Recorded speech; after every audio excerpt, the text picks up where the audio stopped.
Kan Lofa asalnya seorang selebriti. Dahsyat soalan ni Okay, sebenarnya kalau kita pusing balik time, mungkin ada kat sini yang follow Jenny Lofa, ada yang tak. Saya mula masuk Dewi Remaja 2009. Dewi Remaja masa tu peringkat apa? Masih ada, dia mula pemilihan finalis tu 2009. Jadi 2010 tu final, dia punya final. Masa 2009 tu, timing yang sama, saya pun masih belajar dekat Sunway College. Jadi masa tu kita online shopping kat Malaysia tak berapa mendapat perhatian lagi dan juga tak ada kepercayaan lagi untuk online platform, untuk online shopping. Dan saya ingat saya ada blogspot mana saya ambil kasut-kasut daripada Korea dan jual balik di blogspot dekat dan juga saya jual juga dekat college lah masa tu. Letak banyak-banyak kasut dekat bonet kereta kan. Lepas tu nanti pelajar-pelajar international daripada Nigeria lah, daripada Middle East lah akan datang. I print out katalog masa time lecture je, pass around, nanti bila dah habis kelas tu dia akan datang kat kita balik cakap nak mana ni pergi, kena pergi ikut dekat parking lot and then test, kena try kasut, semua tu jual kasut. Jadi dan juga ada juga pembeli-pembeli dekat Blogspot. Jadi nak jadikan cerita at the same time bila Dewi Remaja ni kan, kita Dewi Remaja semua pakai kasut-kasut tinggi, kena buat catwalk lah, kena ada photoshoot lah semua. Saya pun menjual juga dekat budak-budak Dewi Remaja yang lain, finalis-finalis yang lain. So bisnes tu bukan bermula selepas menjadi selebriti, tapi ia bermula sebelum lagi menjadi selebriti. Ataupun sebelum lagi berjinak-jinak dengan industri seni. Ketika waktu pelajar lagi, kenapa masa tu saya mulakan? Because masa tu memang betul-betul berkobar lah nak ada duit saving ni sebab nak pergi sambung belajar dekat US. Dan kos yang saya akan ambil tu memerlukan satu kuantiti ataupun satu amount yang besar. Jadi kita ni konon rasa macam okey lah, tak nak lah ambil semua duit bapak kan, kenalah macam ada inisiatif sendiri. So that was the reason, itu drive saya, itu big why masa tu, kenapa nak kena ada business. Jadi at the age of 20 tahun macam tu lebih kurang, kepala kita dah business. Sebab apa? Sebab mak kita, atuk kita, semua orang keliling masa tu pun business. Mak saya daripada saya kecil lagi, dia memang jual consignment, macam dia ambil kain-kain pasang, dia ambil daripada Dubai, daripada Mekah kan, dia beli. Nanti dia akan pass around kat kontak-kontak kawan dia hantar kat rumah sana, kat rumah sini, kat rumah sini. Nanti dia akan kutip masa apa yang dia boleh, yang ni kawan ni dah boleh jual banyak mana, kawan ni boleh jual mana. And I remember satu momen mana kawan-kawan dia akan datang rumah, ambil barang. Nanti dia akan ada kalkulator, buku dia semua. So kita duduk tepi, kita tengok walaupun kita tak faham, tapi kita berada dalam situasi tu. Kita berada dalam vibe tu, suasana tu. So it makes sense walaupun saya tak boleh react, saya tak boleh copy 100% apa dia buat, tapi sebagai seorang, that's why pentingnya sebagai seorang ibu, sebagai seorang ayah ni kan, yang ada anak-anak keliling ni, walaupun you rasa anak-anak tu tak faham apa kerja kita buat, tapi sebenarnya itu tu kita directly witness tau, kita menyaksikan benda tu, apa mak ayah kita buat. Dan tak pelik kalau one day dia pun menjejaki langkah-langkah menjadi seorang usahawan, jadi peniaga. Because same goes to me, I pun tak faham apa mak ayah buat back then, tapi kita ada dalam suasana tu dan kita slowly as we grow, kita boleh put the data, info together untuk proses apa sebenarnya. Dan kita pun get inspired dan kita pun faham, oh okay, macam ni cerita dia. Jadi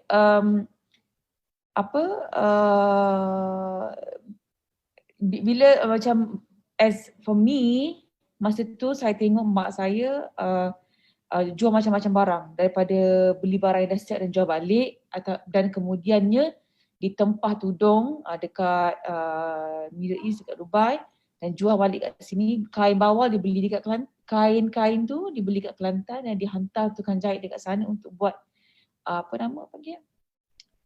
dia panggil apa, kerawang-kerawang tu kan. Dan jual balik ke sini. Jadi Jadi walaupun kita kita baru kecil, kita baru sekolah rendah 10 tahun macam tu, tapi conversation dia, percakapan dia dengan kawan dia, perbualan dia dengan mungkin dengan ayah ketika tu sedikit sebanyak macam masuk tau dekat subconscious mind kita ni. Jadi bila kita besar, kita faham automatically, tak perlu orang nak cakap. Kita faham, oh okey, maksudnya pentingnya untuk kita ni berdikari, cari peluang, cari opportunity, mencuba dan rajin bekerja lah, bukan mengharapkan untuk benda tu jatuh dan datang kat kita saja. So kenapa tadi back to soalan tadi, kenapa I buat business? Sebenarnya sebelum berada industri seni pun dah ada business, dan saya teruskan bisnes sebab saya rasa masa kita dah berjinak-jinak for the first time, kita rasa macam seronok benda ni. Sebenarnya I want to have it menjadi part of my life dalam keadaan apa sekalipun. Alhamdulillah. Maknanya darah bisnes tu memang dah ada dari dulu. Yes. Kan? Dahsyat. Okay. Datin pun memang buat bisnes daripada dulu kan? Yeah. Alhamdulillah. So, soalan kedua. Apakah, macam dah jawab tadi, kalau dia orang perasan, apakah bisnes pertama yang Lofa buat? Tadilah sekejap saya nak mention ni. Okay. Okay, siapa boleh jawab? Lofa macam dah menjawab tadi. Cuba komen. Apakah bisnes pertama yang Lofa buat? Okay. Kalau ada yang perasan. Okay. Bisnes pertama saya yang betul-betul saya buat adalah kasut lah. Saya ambil daripada daripada Korea, dan yang proper, yang betul-betul how do I say, yang secara official I would say Bella Vita lah. Yang Bella Vita di mana health supplement, saya buat dengan my sister dan juga my mom masa tu. Masa itulah saya belajar sistem stokis, masa itulah saya belajar betul-betul tentang advertising and promotion. Masa tu juga kita belajar all the stuff tentang lebih mendalam tentang business network dekat Malaysia, supplier, brand-brand lain. Baru masa itulah baru kita reti. Dan kemudian kita beralih kepada tudung. Masa tudung tu kita bawakan sistem stokis tu ke tudung. Dan belum pun at the same time ada contact lens lah, abaya lah, tapi tudung menjadi core sebab tudung yang mendapat perhatian lebih banyak. Sebab apa? Masa lepas jual tudung tu, masa tu kat Malaysia tak banyak orang jual tudung satu. Dan tak ada sangat choice untuk instant hijab ke, semi instant hijab ke, ready to wear hijab ke, tak ada masa tu. Semua masa tu tudung sarung yang keras ke atas tu je banyak orang pakai masa tu. Jadi bila kita keluarkan benda baru pinless hijab, semua macam apa pinless, macam mana nak pakai, semua it's a new trend. Jadi mendapat perhatian yang banyak. Jadi kita jadikan dia sebagai core product. Jadi kat sini pengajaran dia adalah, kalau saya boleh pusing balik masa tu kita baru berjenak-jenak dalam bisnes. Kita nak mencuba banyak benda. Tengok orang jual baju, nak jual baju. Tengok orang jual lipstick, nak jual lipstick. Tengok orang, semua benda kita nak jual. Tapi penting untuk kita fokus. Jadi kalau nanti, I'm sure dekat platform ni, yang mana tengok dekat Facebook, dekat Zoom ni, akan ada bisnes sendiri, produk sendiri, insyaAllah. Jadi jangan rasa kita nak buat semua benda. Like we really have to identify our strength and focus kepada benda tu. Cuba, because cuba untuk teruskanlah, cuba untuk jual juga benda tu, cari jalan. Kalau kata betul-betul tak boleh pergilah, dan only kita beralih dan tutup buku yang ni dan beralih kepada produk yang lain, dan fokus balik. Tapi kan Lofa dah sediakan satu platform, Lofa dah bagi produk yang sangat bagus kan. So pada saya, baik jual je. Tak payah fikir production. Betul tak Lofa? Yes, macam that's why saya kata tadi, dia kata mungkin dekat sini akan ada menjadi founder ataupun akan ada produk sendiri nanti. This is a platform mana kita create platform ni untuk menggunakan sistem dropship. Sebab saya rasa bila dengan adanya stockist sebelum ni kan, dengan ejen-ejen yang pegang barang ni, komitmen ni besar. Satu, perlukan modal. Modal ni bukan senang. Sebab apa? Lagi-lagi mereka yang ada keluarga kan dengan tanggungjawab, komitmen nak kena bayar itu, bayar ni, anak lagi berbelanja macam-macam lagi. Tak semua orang boleh keluarkan modal. Jadi because of kena perlukan modal, ramai yang macam nanti dululah bisnes ni, tak boleh buat lagi lah. Jadi bila kita sediakan platform yang tanpa modal ni, somehow banyak orang boleh join dan belajar indirectly. Jadi satu kelebihan macam apa yang platform kita ada ni, tak payah keluarkan modal. Itu yang saya rasa melegakan banyak orang. Second, you lah kerja apa pun tak kisah. You kerja yang daripada pukul 8 sampai pukul 5 ke apa, you still can do this business because tak akan ambil banyak masa untuk nak hantar barang, nak buat itu, nak buat ini, nak kena store barang, nak COD, tak perlu because HQ will do it. Dan saya sangat suka dan selesa dengan platform ni sebab kita pun tak rasa tertekan seperti mana kita tertekan kalau ada stokis. Macam tu. Betul. Kalau stokis kita tertekan sebab dia dah beli produk kita.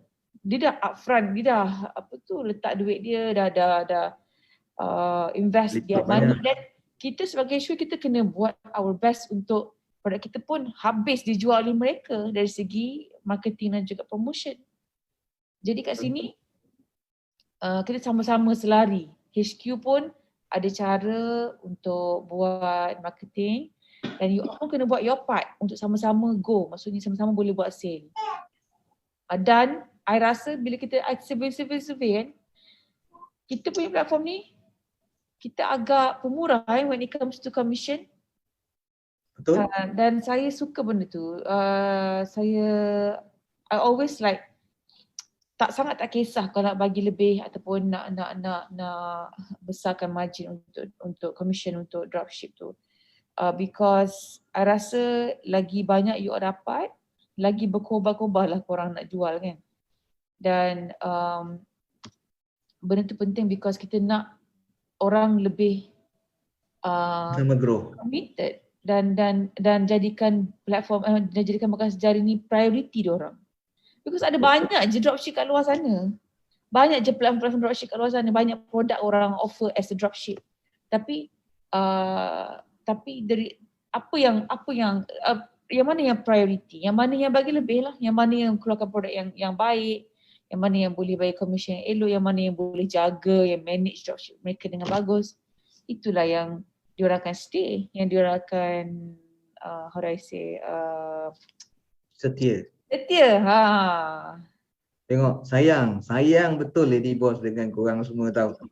Commission tu dipikirkan, barang yang senang jual, marketing lagi, jaga lagi. So tengok hari ni Lady Boss spend masa. So spend masa bukan senang, dia nak spend masa nak dengan kita. Share kan berapa banyak link dengan kawan-kawan yang lain. So masuk sekali, rugi. Malam ni sangat-sangat best. So malam ni sebenarnya ada 10 soalan tapi saya tak nak tanya semua Lofa. Saya nak simpan sikit untuk slot kita akan datang. Boleh? Boleh. Sebab selepas kita meeting kan, Alhamdulillah selepas habis COVID kita dapat jumpa banyak kali for meeting. Habis COVID lah, selepas tak ada PKP kita dapat jumpa, COVID masih ada. Oh my God. Jadi saya dan Ustaz Haris akan ada sesi-sesi yang berbeza untuk sharing session on Zoom ataupun on webinar insya-Allah bersama dengan dropship.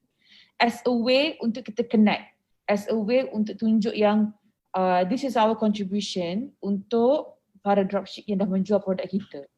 So korang akan expect saya untuk live macam ni mungkin 2-3 kali sebulan, 2 or 3 times from me, yes. And 2 or 3 times Ustaz Haris macam tu. Kita buat sesi berbeza supaya tak adalah macam nanti susah nak cakap kan. Saya cakap apa kita asingkan. Itulah. Rasanya memang kita kena pakai platform lebih besar. Sebab saya tengok ramai ni yang nak masuk, okay? Tapi yelah, kita merancang. Tapi kita tengok komen pun ramai tengok. Berterima kasih pada lady boss kita. Okey, sikit soalan lagi. Bila Lofa buat bisnes ni, Lofa rasa perlu tak ada mentor? Okay.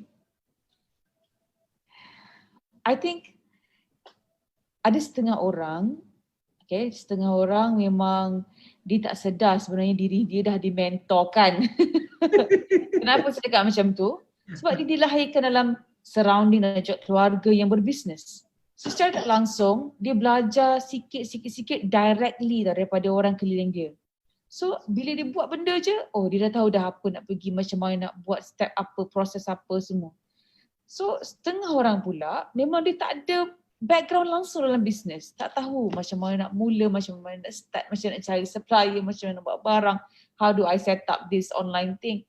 Jadi, untuk mereka yang tidak ada pendedahan ni, penting untuk ada orang-orang yang boleh guide, orang-orang yang boleh bagi tips, orang-orang yang boleh push you a bit. Dan saya pun sendiri, walaupun dalam keluarga yang daripada nenek moyang yang berbisnes semuanya, I still cari guru-guru dan juga kelas-kelas, kos-kos bisnes yang boleh bantu kita untuk boost up our sales dan juga marketing, branding semua. Penting, sangat penting mentor ni supaya kita tak terlalu comfortable dengan kat mana kita berada dan juga supaya kita tak tersasar jauh daripada apa yang kita buat. So sometimes bila adanya mentor, bila kita follow classes, coaching session, bila follow kos-kos yang disediakan ni semua ni, tanpa kita sedar, walaupun dia simple je tips tu, contoh yang kita tengok dekat apa Telegram ke dekat social media Instagram kan, apa yang tim-tim MT share ni, macam mana nak tajuk contoh macam mana nak buat sale dengan cepat melalui contoh macam tu kan. Walaupun benda tu korang dah tahu dah. You orang tahu dah. So you orang dah menjual barang orang